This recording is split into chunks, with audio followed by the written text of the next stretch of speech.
네, 오늘 우리에게 주신 하나님의 말씀은 요한복음 17장 21절 말씀입니다. 요한복음 17장 21절 말씀입니다.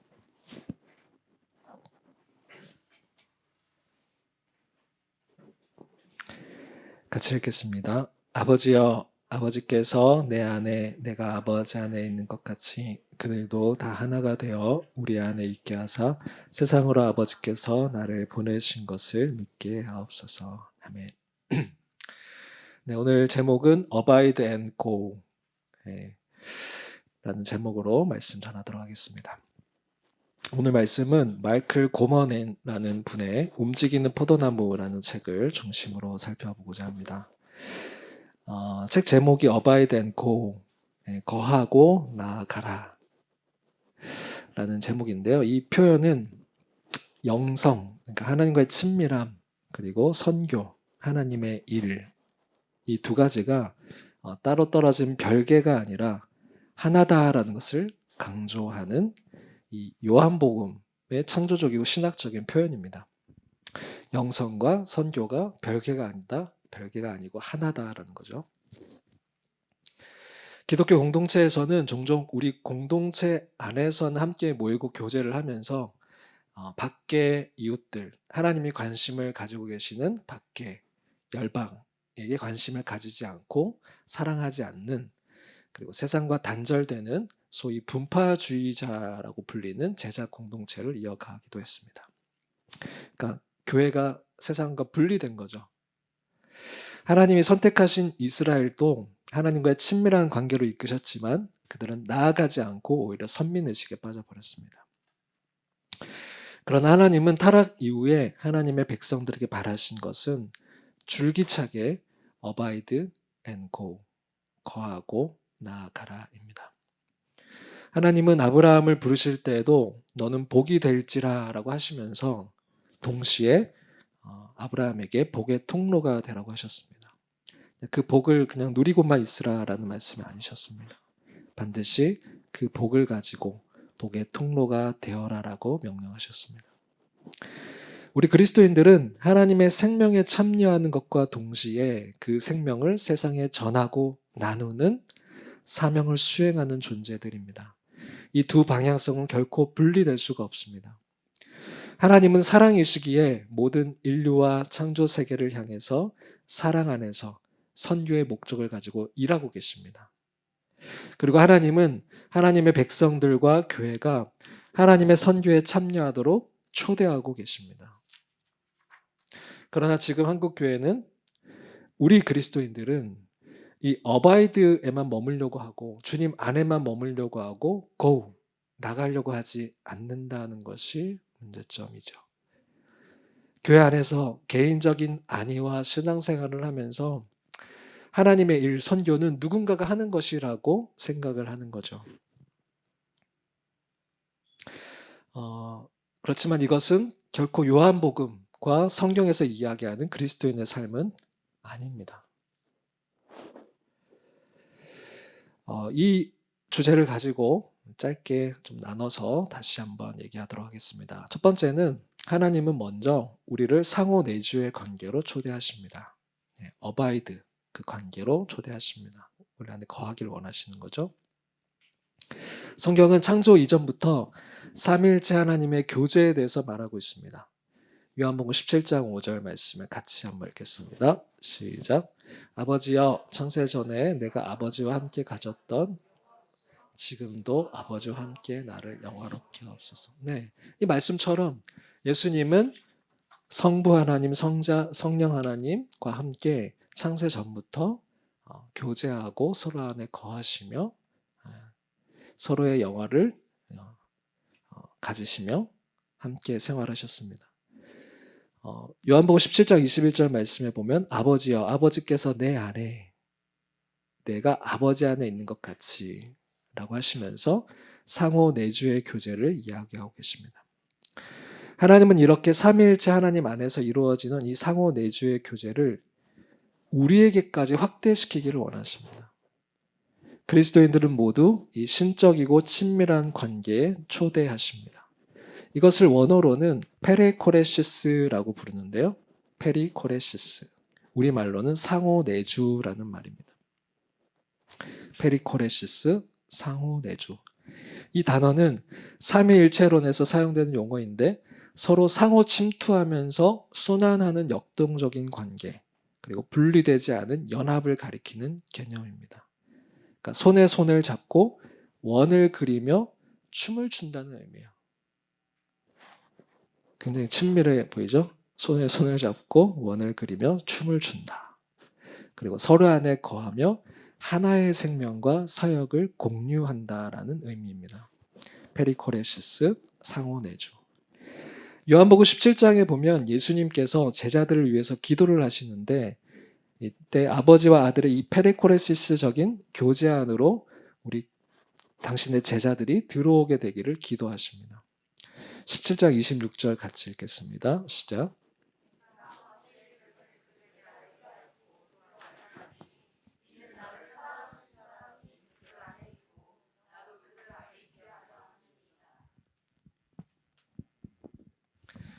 네, 죄송합니다. 제가 지난주 토요일부터 좀 감기 몸살이 와서 지금은 바이러스는 없을 거예요. 그래서 그래도 여러분 불안하실까 봐 마스크는 쓰고 하는데 네. 내가 아버지의 이름을 그들에게 알게 하였고 또 알게 하리니 이는 나를 사랑하신 사랑이 그들 안에 있고 나도 그들 안에 있게 하려 함이니이다. 그리고 14장에 보시면요. 요한복음 10장 20절. 그날에는 내가 아버지 안에 너희가 내 안에 내가 너희 안에 있는 것을 너희가 알리라. 이 말씀 가운데 이 그날이라는 말은 그러니까 예수님이 죽으시고 부활하시고 승천하신 이유를 말하는 겁니다. 그러니까 그 이후에 성령님이 오시죠. 성령님이 오시고 지금까지 우리와 함께하고 계신데 그 날에는 너희들이 아버지와 내가 안에 거했던 그 페리코레시스적인 그 관계 안에 너희도 들어오게 될 거야 라고 포함하게 될 거야 라고 말씀하시는 겁니다. 굉장한 사건인 거죠. 아버지와 아들, 그 삼위일체의 관계 안에 우리가 같이 거하며 교제하겠다라는 말씀입니다. 요한복음 15장 9절 말씀에 아버지께서 나를 사랑하신 것 같이, 하나님이 예수 그리스도를 사랑하신 것 같이, just as 똑같이 나도 너희를 사랑하였으니 그 사랑으로 내가 너희를 사랑하였으니 나의 사랑 안에 거하라. 그러니까 하나님이 예수님을 사랑하신 것 같이, 그것과 똑같이 그 사랑으로 나도 너희를 사랑한다. 그리고 그 사랑으로 우리도 사랑하기를 원한다. 라는 말씀입니다. 그러니까 이 구절들을 보면 이 요한복음에서는 독특하게 하나님이 아버지 안에 거하시고 아버지가 예수 그리스도 안에 거하시며 또 그 관계 속에 우리가 그 안에 거하기를 원하는 이 페리코레시스의 관계, 상호내주의 관계로 부르시고 계시다라는 것을 볼 수가 있습니다. 이게 요한복음이 말하는 핵심 가치입니다. 내 안에 거하라, 나도 너희 안에 거하리라. abide. 다른 말로 하면 이제 포도나무의 삶인 거죠. 우리가 잘 아는 개념으로는 그분 안에 붙어 있는 삶. 두 번째입니다.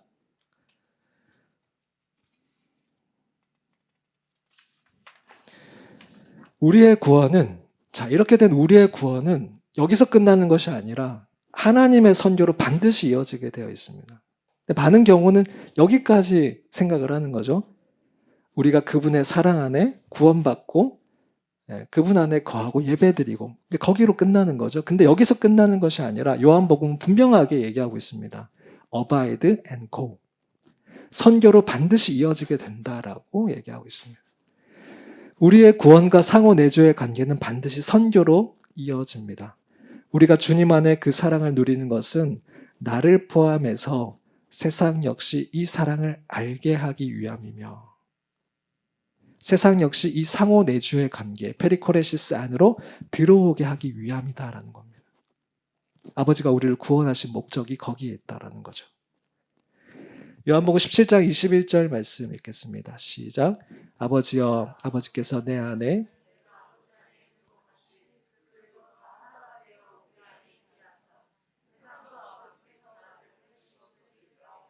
23절.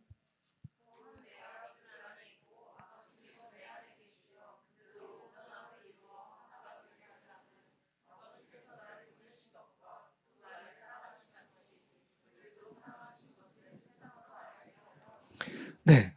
이 상호 내주 안의 관계로 우리를 부르시면서 동시에 이 사랑을 세상으로 믿게 하기 위해서, 알게 하기 위해서라고 분명히 얘기하고 계신 거죠. 예수님께서 당신의 제자들, 그리스도인들을 위해서 기도하시면서 그것으로 인해서 이 세상 역시 이것을 알게 되기를, 이런 관계가 있다라는 것을, 이런 생명이 있다는 것을 알게 되기를, 믿게 되기를 기도하고 계신 거죠. 그래서 예수님 역시 분명한 방향성을 가지면서 살아내셨습니다. 아버지 안에 거하시며 친밀한 관계를 누리셨죠. 근데 거기에 머물지 않고 분명히 아버지의 목적을 이루는 삶을 향해서 나아가셨습니다. 예수님은 아버지의 뜻을 행하고 그 일을 완성하는 것을 심지어 자신의 양식이라고 표현을 하셨어요. 사마리아 여인을 찾아가서 그 여인에게 구원을 주시고 그에게 생명을 주시고 나서 제자들이 묻잖아요. 근데 이것이 나의 양식이라고 표현을 하셨어요. 그렇다면 그분의 제자이며 자녀인 우리들은 마찬가지라는 겁니다. 우리가 하나님의 자녀가 된다는 것은 예수님과 하나님과 같은 방식으로 행동하고 살아간다는 것을 의미하는 거잖아요. 예수님이 그 본을 보이고자 이 땅에 오셨잖아요. 하나님의 자녀로 산다는 것은 단순히 신분적인 변화만 일어나는 것이 아니라, 변화가 일어나죠. 우리가 하나님의 자녀가 됐잖아요. 삶의 중심이 바뀌는 거고 목적이 바뀌는 거죠. 하나님의 자녀가 되는 신분적인 변화만 있는 것이 아니라 그 변화로 인해서 삶의 목적과 삶의 방향이 바뀌는 것이 예수 그리스도를 믿는 거라는 겁니다. 아버지의 관심이 나의 관심이 되고 아버지의 마음이 나의 마음이 되는 삶이 그리스도인의 삶이라는 거죠. 우리의 구원은 단지 죄사함이나 천국 입성에 머무는 것이 아닙니다. 하나님의 선교로의 부르심입니다. 페리코레시스, 상호내주, 하나님 자신의 하나님과 상호내주의 신자들이 참여하는 궁극적인 목적은 선교라는 겁니다. 선교. 그러니까 상호내주의 목적은 선교라는 겁니다. 그러나 현대 그리스도인들은 어바이드, 거하는 것과 고, 가는 것을 분리해서 생각을 합니다. 친밀함과 하나님의 일, 선교를 분리해서 생각하는 거죠. 교회 열심히 다니는 것과 하나님의 일을 같이 생각하지 않고 분리해서 생각하고 있어요. 오늘날 우리가 영성, 하나님과의 친밀함을 얘기를 하죠. 근데 선교는 빼버리고 얘기하는 경우가 많이 있고, 빼진 않더라도 축소하거나 구분해서 얘기하는 경우가 많습니다. 그러면서 그저 내 신앙생활, 내 안위, 내 가정, 교회만을 머물고, 교회 안에서만 머물고 있는 경우가 너무 많습니다. 근데 이거는 결코 요한복음과 성령이 말하는 신앙은 아닙니다. 요한복음에서 말하는 영성은 근본적으로 삼위일체 하나님과 예수님의 제자들의 상호내주로 이루어져 있기에 제자들은 신적 사랑과 생명에 참여하게 되고, 따라서 생명을 주신 하나님의 선교에 참여하게 되어 있습니다. 반드시 이 두 개는 같이 갑니다.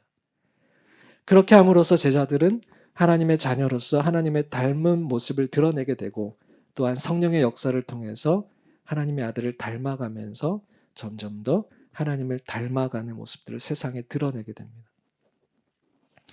그래서 이 마이클 고먼이 쓴 이 요한복음 15장에 근거한 이 책 Abide and Go, 거하고 나아가라는 표현은 한국어로 번역될 때 포도나무는 포도나무이되 그냥 머물러 있는 포도나무가 아니라 움직이는 포도나무라고 표현을 한 겁니다.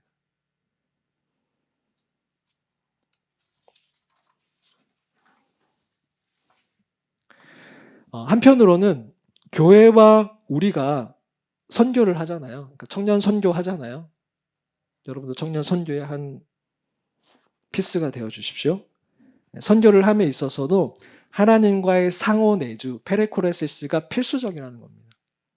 우리가 선교를 함에 있어서도 하나님과 상호 내주하는 그 관계가 반드시 있어야 된다라는 겁니다. 만약 교회가 서로 사랑 안에 거하는 장소가 아니라고 한다면 세상은 아들이 아버지 안에 거하고 또 그로부터 왔다는 것을 믿지 않을 것이기 때문입니다. 그리고 아버지 안에 거하지 않으면서 우리는 스스로 열매를 맺을 수 없습니다. 그러므로 선교적이며 상호 내주적인 하나님은 우리들을 그 관계 안으로 계속 초대하시면서 또 빚으시는 이유가 거기에 있습니다. 그리고 서로의 관계 안에서도 연합하도록 말씀하시고 훈련하시는 이유도 거기에 있습니다. 정리를 하면 선교가 없는 영성은 있을 수가 없다라는 거고요. 영성이 없는 선교는 하나님의 열매를 맺을 수 없다라는 겁니다. 선교가 없이는 하나님 안에서의 참여와 동행은 되어지지 않는다라는 말이고요. 하나님 안에서의 참여가 없이 선교도 있을 수 없다라는 얘기입니다. 우리가 잘 아는 십자가의 복음은 같은 말입니다. 같은 얘기를 하고 있습니다. 지금까지 한 얘기들을 십자가의 복음으로 얘기하자면 여러분 잘 아시다시피 이렇게 얘기를 할 수 있죠. 하나님과의 친밀한 교제, 하나님의 행하심을 보고 온 삶으로 동참하는 것, 이게 두 가지가 신앙의 본질이라는 거죠. 근데 이 두 관계가 떨어져 있나요? 아니요, 떨어져 있지 않습니다. 지금까지 얘기했듯이 하나님을 사랑한다면 하나님의 행하심을 보고 온 삶으로 동참하는 것이 당연하다는 거죠. 그리고 우리가 하나님의 행하심을 보고 온 삶으로 동참하기 위해서는 하나님과의 친밀한 교제가 반드시 있어야 된다는 거죠. 첫째 요소가 우선이고 둘째 요소는 첫째 요소에 대한 증거이고 첫째 요소가 되어야지 둘째 요소가 가능하다는 거죠. 그리고 둘째 요소는 우리가 하나님을 위해서 선교하고 당신의 일을 함께 할 때에 첫째 요소가 증진되어져 간다는 거예요.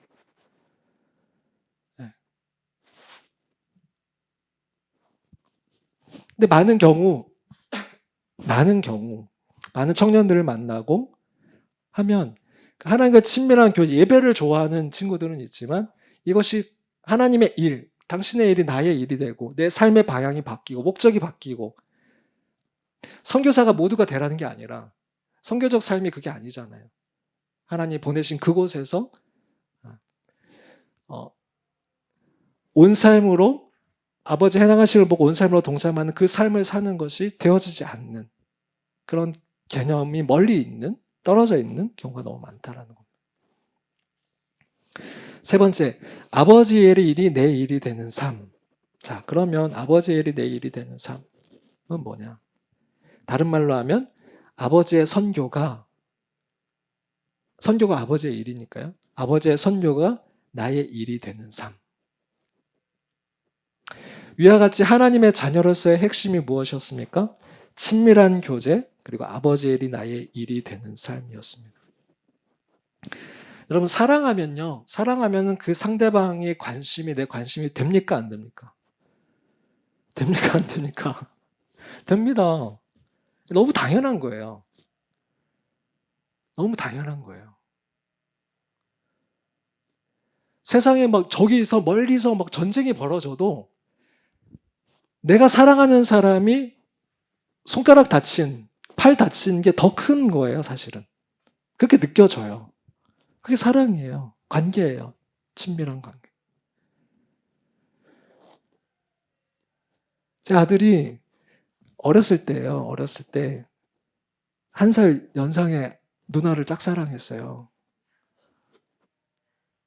그래서 걔가 이케아를 갔는데 이케아 이렇게 나올 때쯤에 이런 종목이 많이 있는데 거기서 꽃다발 하나 사달라는 거예요.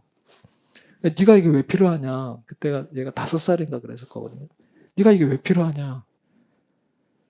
필요하대요. 꽃을 사줬어요.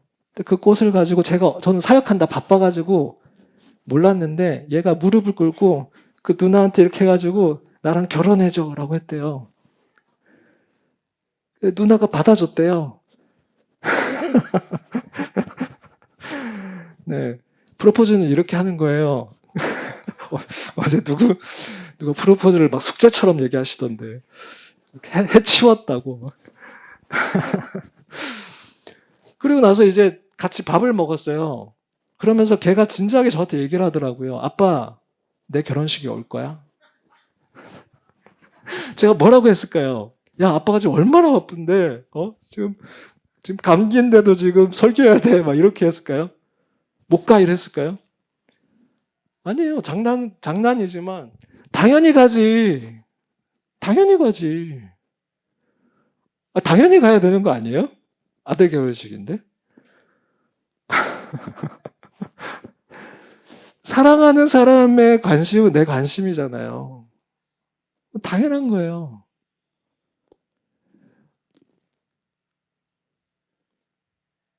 왜 우리가 아버지의 일이 내 일이 안 되는 걸까요? 교회가 욕먹는 일이 왜 가슴이 아프지 않은 걸까요? 다음 세대가 잃어버리고 있다는 것이 왜 내 일처럼 여겨지지 않는 걸까요? 선교지에 지금 20대 선교사가 0.8%라는 게 왜 내 일처럼 여겨지지 않는 걸까요? 뭐 때문일까요? 지금까지 우리가 살펴본 대로라면.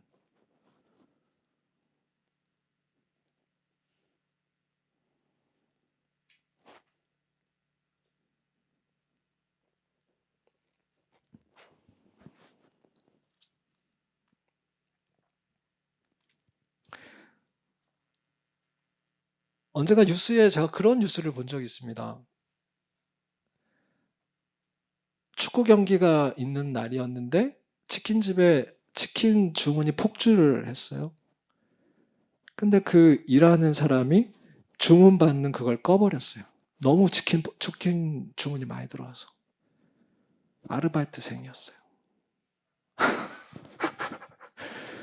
치킨집에 치킨 주문이 막 들어오면 즐거워하고 막 쾌재를 부르고, 그거는 주인이죠.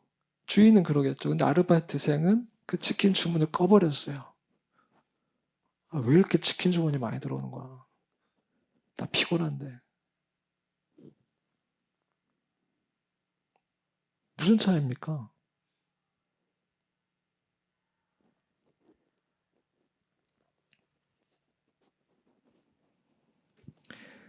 예수님께서는 그 아까 얘기했듯이 사마리아 여인을, 그 한 영혼을 찾아내시기 위해서 일부러 그 사마리아 땅을 들어가셔서 그 땡볕이 쬐는 정오에 그 여인을 기다리시고 만나셔서 그 여인과 대화하시고 그 여인을 구원하셨어요. 그리고 그 여인은 그 생명을 얻은 그 기쁨을 가지고 마을로 들어가서 복음을 전했어요. 그때 예수님이 하신 말씀이 이거잖아요. 요한복음 4장 33절 말씀. 같이 읽어보겠습니다. 시작.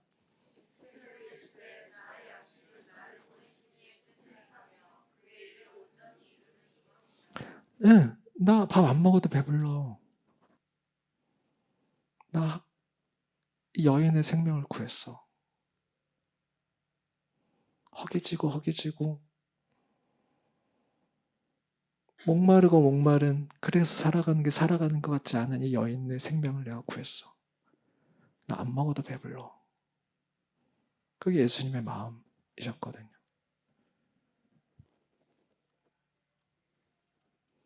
아버지의 일이 내 일이 되는 삶인 거죠.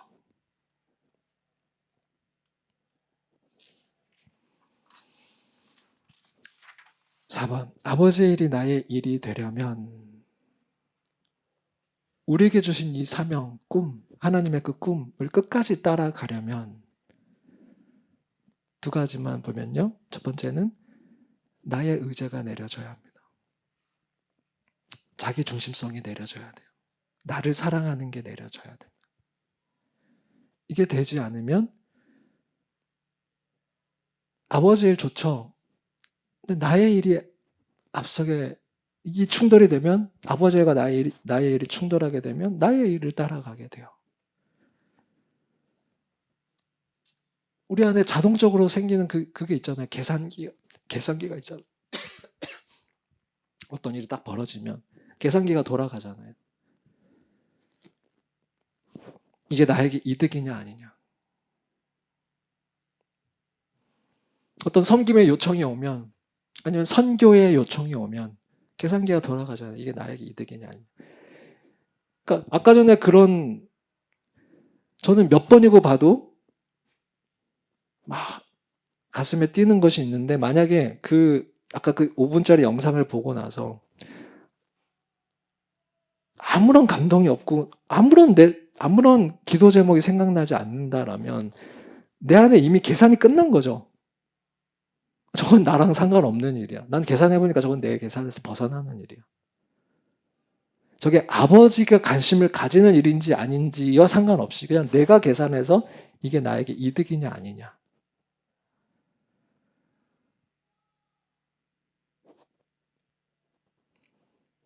그게 아니면 어,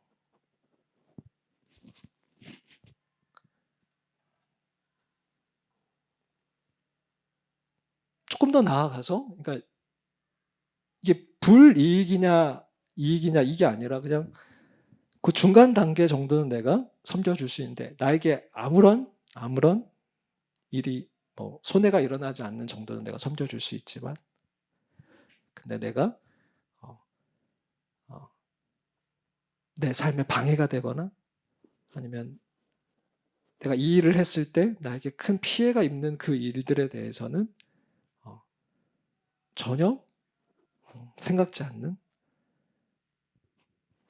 이번에 지금 여기 두드림톡에도 13기 나가는 친구들이랑 그런 얘기를 했는데 어떤 친구는 갔다 와서 손해가 있죠. 당연히 손해가 있죠. 1년이라는 시간. 어떤 친구는 나이가 적지 않은 친구도 있고요.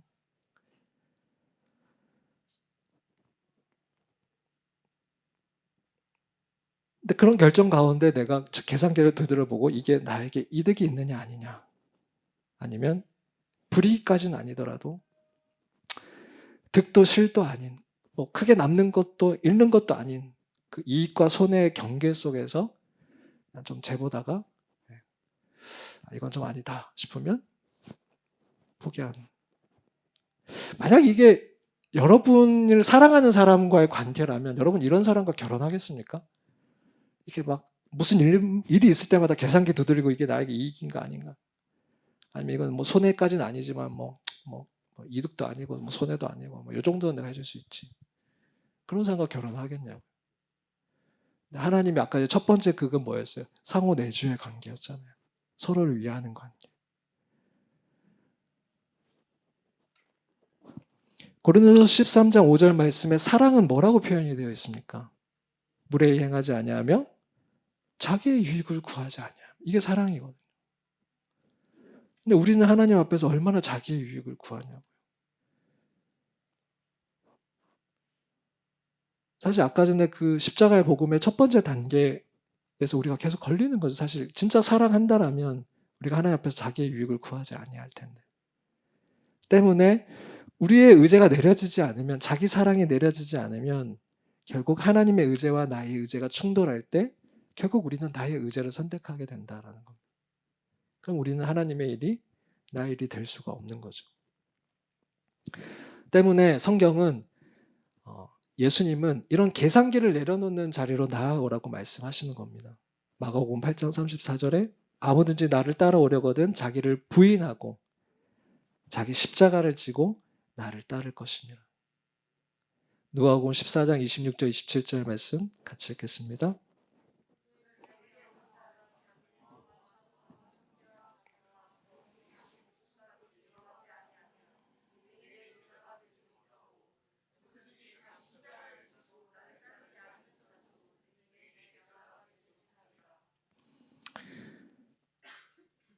그래서 성경은 계속 이런 계산기를 내려놓는 자리로 오지 않으면 우리는 결국 아버지의 일이 나의 일이 될 수 없다라고. 그 일이 되지 않으면 결국 우리는 하나님을 사랑하는 것이 순환적으로 일어나지 못한다라고 얘기를 하는 거죠. 그 상호 내주의 관계로 들어갈 수 없다라고. 동행할 수 없다라고 얘기하는 겁니다. 근데 우리 지난달 터널라운드 워십 마리아 얘기를 볼 때 어땠습니까? 마리아는 죽으면 죽으리라는 자세로 뛰어들었죠. 자기가 당연히 이 초청을 받아들이면 어떤 피해를 입는지를 직감적으로 알았어요. 두려웠던 거죠. 그러니까 그 천사가 두려워하지 말라라고 했고 마리아는 이해되지 않고 그래서 질문했지만 결국 순종으로 나아가게 됐고 결국 그 순종으로 말미암아 성령께서 하나님께서 그를 감동시키시고 어, 어, 마리아는 결국 하나님을 찬양하는 자리에 가게 되었잖아요. 사도 바울을 보면 빌립보서 3장 7절 8절 말씀에 내게 유익하던 것을 그리스도를 위하여 해로 여길 뿐더러, 그러니까 자기의 유익을 해로 여길 뿐더러 사도행전 20장 24절 말씀에 내가 달려갈 길과 주 예수께 받은 사명 곧 하나님의 은혜의 복음을 증언하는 일을 마치려 하면은 나의 생명조차 조금도 귀한 것으로 여기지 아니하노라. 나의 생명조차. 이것만큼 큰 자기 의제가 어디 있습니까? 생명보다 큰 의제가 어디 있어요? 이게 내려져 있었기 때문에 지금 많은 사람들이 사도 바울을 말리잖아요. 예루살렘으로 들어가지 말라고, 죽는다고. 근데 자기 생명에 대한 의제가 내려져 있었기 때문에 끝까지 이 사명, 아버지의 일을 감당하겠다라고 지금 들어가는 거잖아요.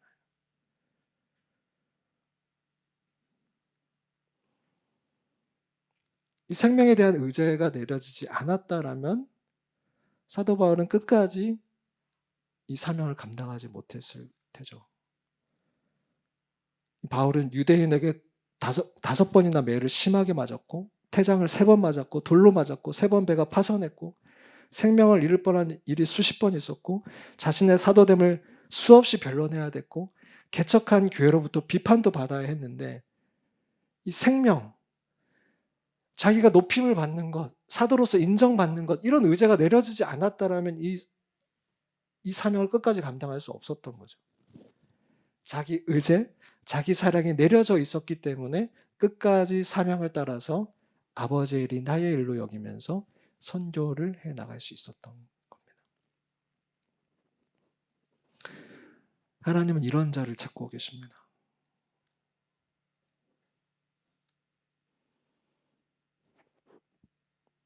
아버지의 일이 진정으로 나의 일이 되는 사람을 하나님은 찾고 계십니다. 두 번째는요, 아버지의 일이 나의 일이 되려면 사람에게서 오는 영광을 추구하지 않아야 합니다. 영상 하나 보시고 짧게 얘기하고 이제 마무리하겠습니다. 네, 들어오세요. 네. 이 대학생들은 시지각에 관한 문제를 풀기 위해 방송국에 왔습니다. 이민호 씨, 네. 출제자가 학생들에게 아주 간단한 문제를 보여줍니다. 다음 A, B, C 3개의 선 중 옆에 그려진 X선과 길이가 같은 것은 어떤 것일까요? 정답은 물론 B입니다. 여기 지금 화면에 보시면 알겠지만 문제가 너무 쉬운가요? A, B, C 기억력 테스트라고 이렇게 그런데 이 방에는 함정이 숨어 있습니다.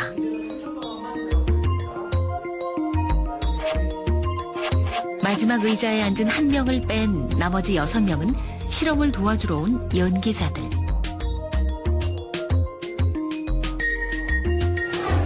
여섯 명의 공모자는 미리 짠 대로 줄줄이 틀린 답을 댈 겁니다. 마지막 7번째 의자에 앉은 단 한 명의 실험 참가자. 그들은 과연 소신껏 정답을 말할 수 있을까요?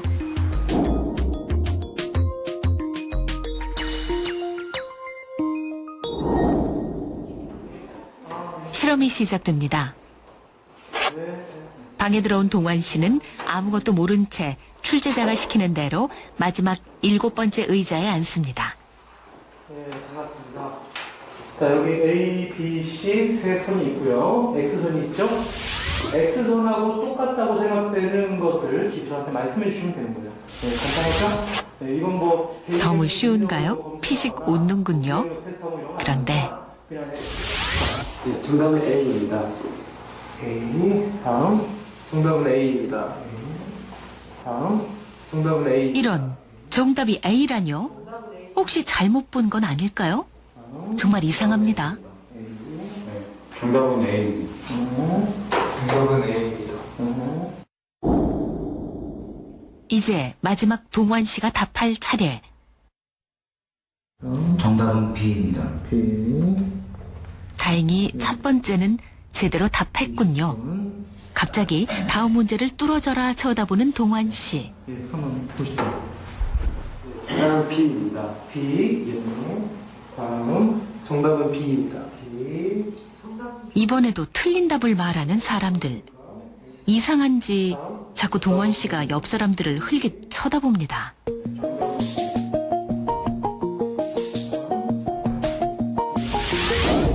또 동환 씨가 대답할 차례군요. 이때 6명의 공모자는 미리 짠 대로 일제히 동환 씨를 쳐다봅니다.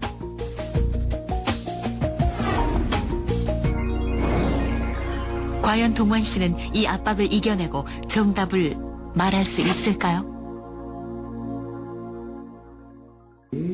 정답은 B입니다. 정답은 B입니다. B. 틀렸습니다. 네. 다음 문제. 동환 씨는 정답이 C라는 것을 알고 있었습니다. 하지만 주변에 휩쓸려 6명과 똑같이 대답하고 맙니다. 네. 정답 B. 정답은 A입니다. A. 정답은 C입니다. C. 6대 1의 싸움. 이 방에서 진실은 너무나 쉽게 버림받습니다. 실험이 끝나고 이제야 상황 파악을 한 동환 씨.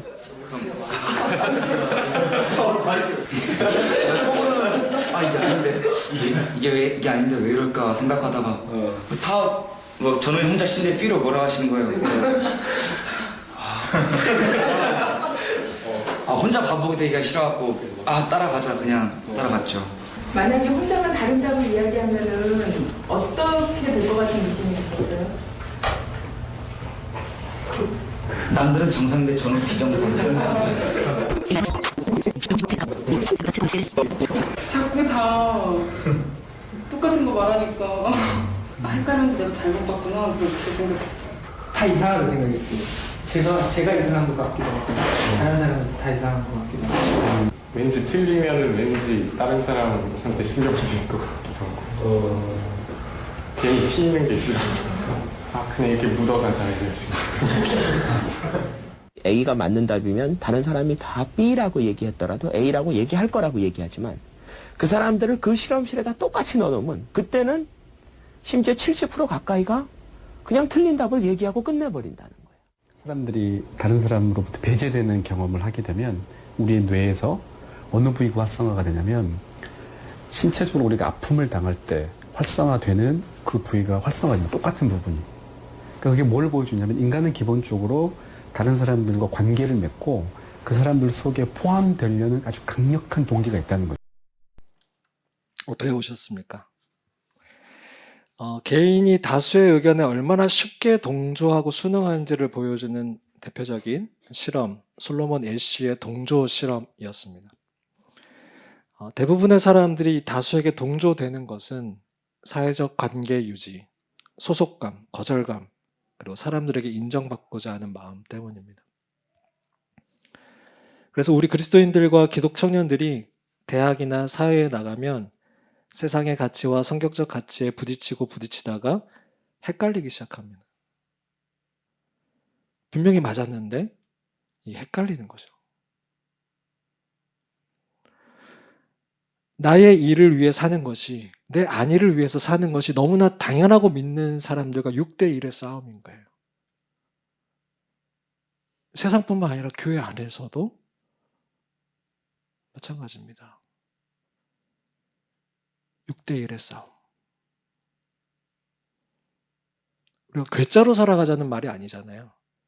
하나님의 뜻대로 살아가자는 거잖아요. 그렇다면 그 하나님의 기준대로 살아가는 게 맞는 거라면 6명이 그게 아니라고 해도 나는 그 하나님의 기준을 선택할 수 있냐라는 거죠.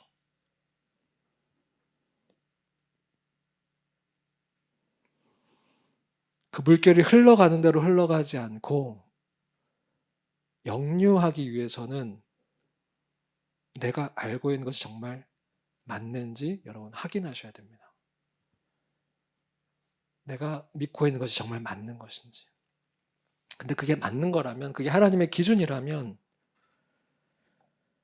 그렇게 살아가기 위해서는 우리는 사람에게서 오는 영광을 추구하지 않아야 합니다.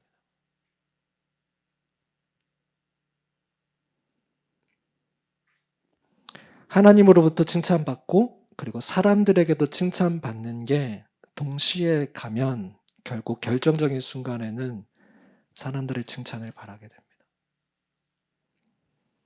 사람들의 시선을 의식하느라 아버지 하나님의 뜻대로 살아가지 못하게 됩니다. 근데 이게 정말 쉬운 게 아니고 또 한 번 되었다라고 해서 이게 쭉 되는 것도 아니더라고요. 자, 청년 사역을 할 때 초반이었어요.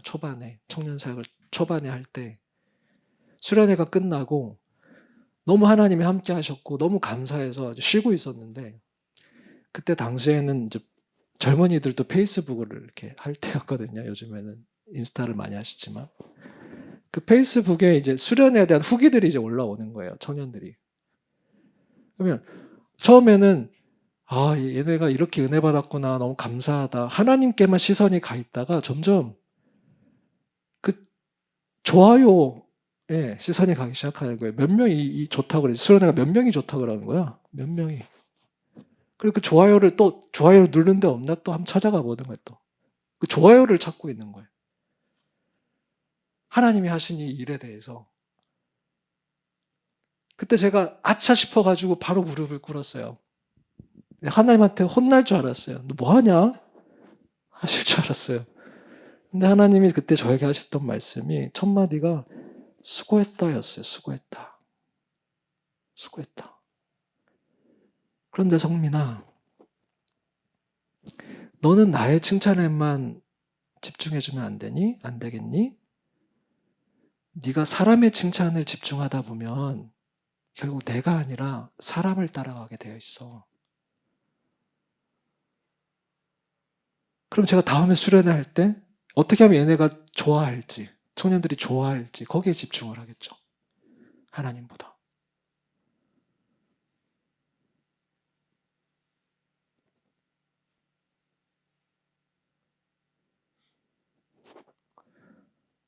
우리가 아버지 일이 나의 일이 되고 우리에게 주신 그 사명을 끝까지 따라가기 위해서는 사람에게서 오는 영광을 추구하지 않아야 합니다. 마지막으로 5번째,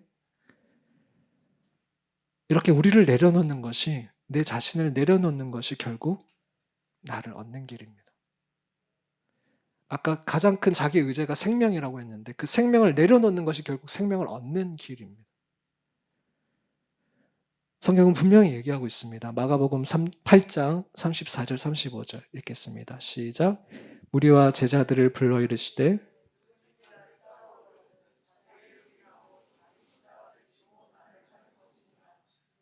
자기 목숨을 구원하고자 하면 잃을 것이요 누구든지 나와 복음을 위하여 자기 목숨을 잃으면 구원하리라. 부담되죠. 34절 말씀만 읽으면 부담이 돼요. 누구든지 나를 따라오려거든 자기를 부인하고 자기 주권을 포기하고 권리를 포기하고 누가 주인인지를 확실히 해서 자기 십자가를 지고 죽기까지 나를 따라야 된다. 목숨을 내려놓고 따라야 된다라고 너무 부담되죠. 근데 이게 역설적이라는 거예요. 결국 그게 너희가 생명을 얻는 길이야. 너희 자신을 얻는 길이야. 사실 스스로 내가 내 생명을 지키고 스스로 내 가족을 지키고 스스로 내 돈을 지킨다고 이게 지켜지냐고요. 지켜지면 다행이지요. 진짜 지켜지냐고요. 근데 성경은 그것들을 내려놓고 주님께 맡기라는 거죠. 그 주인 되심을, 왕 되심을 주님께 내어드리라는 거죠. 그러면서 그의 나라와 그 일을 먼저 구하라는 거죠. 너희는 염려하지 말고 이 돈이 어떻게 될지, 내 노후가 어떻게 될지, 내 자녀가 어떻게 될지, 내 미래가 어떻게 될지 염려하지 말고 그 염려를 주님께 맡기고 너희는 그의 나라와 그의 의를 먼저 구하라. 아버지의 일이 나의 일이 되도록 해라. 라는 거죠. 역설적이지만 그게 얻는 길이라는 거죠. 내가 움켜져서 주어지는 게 아니라 아버지가 그 삶을 책임지신다라는 거죠. 마태복음 6장 33절 말씀을 주변을 살펴보세요. 어떤 말씀이 있는지. 염려에 대해서 얘기하시다가 6장 33절 얘기를 하시잖아요. 보세요. 읽어볼까요? 시작. 그러므로 염려하여 이르기를 이는 다 이방인들이 구하는 것이라 너희 하늘아버지께서 이 모든 것이 너에게 있어야 할 줄 아시는 그런즉 너희는 먼저 그의 나라와 그의 의를 구하라. 그리하면 이 모든 것을 너에게 더하시리라. 네, 저는 이게 사랑의 관계라고 생각해요. 상호 내주의 관계라고 생각해요. 페리코레시스라는 관계라고 생각해요. 나는 아버지를 위하고 아버지는 나를 위하시는, 내가 그분 안에 거하고 그분이 내 안에 거하시는 관계. 내가 내 거 챙기고 내 거 한다고 되는 것이 아니라 내가 그분을 위하고 그분은 나를 위하시는 관계. 그래서 주님이 하시는 거잖아요. 네 염려하지 마. 그건 내가 알아서 할 거니까.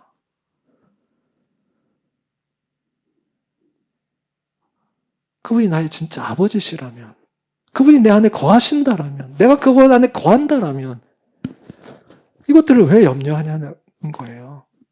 왜? 이 성경이 진리라면, 예외가 있는 말씀이 아니라 진리라면. 근데 우리 그리스도인들은 이 말씀이 진리라고 믿는 자들이 아니냐는 거죠. 성경이 진리라고 믿는 자들이 아니냐는 겁니다. 이제 13기 친구들 다음 달에 출국합니다. 근데 저는 경험상 알아요. 얘네가 갔다 와서 얼마나 많이 성장하고 또 많은 것을 얻게 될지.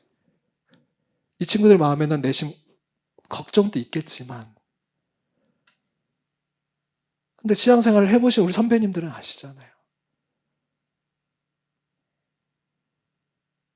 결코 버리는 길이 아니라는 것을. 결코 버리는 길이 아니라는 것을.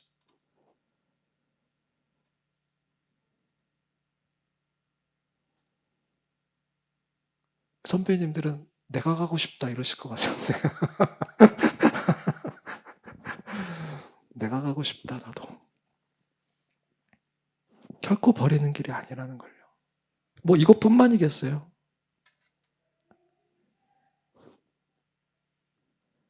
너희는 먼저 그의 나라와 그의 의를 구하라. 네. 아버지의 일이 나의 일이 되는 것. 아버지의 선교와 청년의 선교와 캠퍼스 선교와 군 선교와 직장 선교와 그것이 나의 일이 되는 것. 그게 나의 목적이 되는 것. 내가 주신 그 문화를 가지고, 문화 비유의 그 문화, 생명, 시간, 재능, 재정을 가지고 장사하는 것, 점령하는 것. 그게 나의 목적이 되는 삶. 그리하면 이 모든 것을, 무엇을 마실까, 무엇을 입을까, 무엇을 먹을까, 이 모든 것을 너에게 더하시리라. 적절하게, 너에게 맞게. 청년 여러분, 이 말씀이 진리임을 믿으시고 이 말씀에 여러분의 믿음을 들여보시길 바랍니다. 경험해 보세요.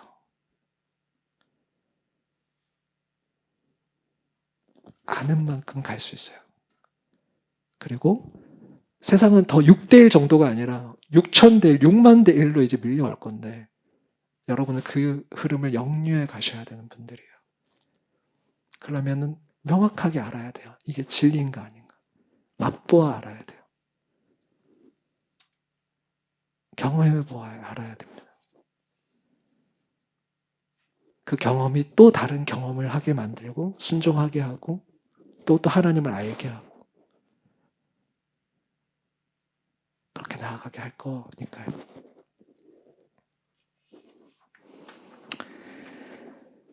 말씀을 마쳤습니다. 잠깐 기도하고 오늘 찬양하도록 하겠습니다.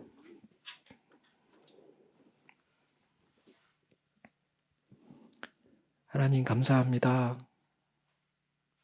우리를 삼위일체 하나님의 그 친밀함의 관계로 초대하시는 이 놀라운 일이 우리에게 주신 어마어마한 신비와 초대인데 하나님, 우리가 그 관계 안에 들어갈 수 있게 해주십시오. 우리를 거룩해 하시고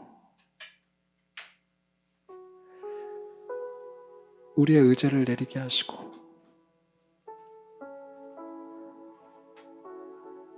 내가 지킬 수 없는 내 생명을 내리게 하시고 염려를 내리게 하시고 주님 안에 나를 온전히 던질 수 있게 해주십시오.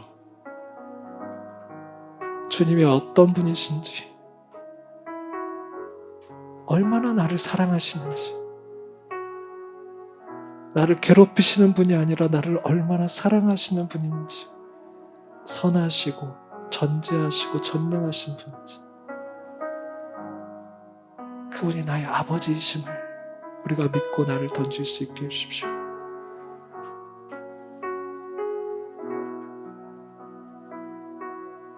어바이드 앤 고, 주님 안에 거하고 나아가며 거하는 이 놀라운 관계 안에 우리가 들어갈 수 있게 해주십시오. 주님 사랑합니다. 감사합니다. 예수님의 이름으로 기도합니다. 아멘.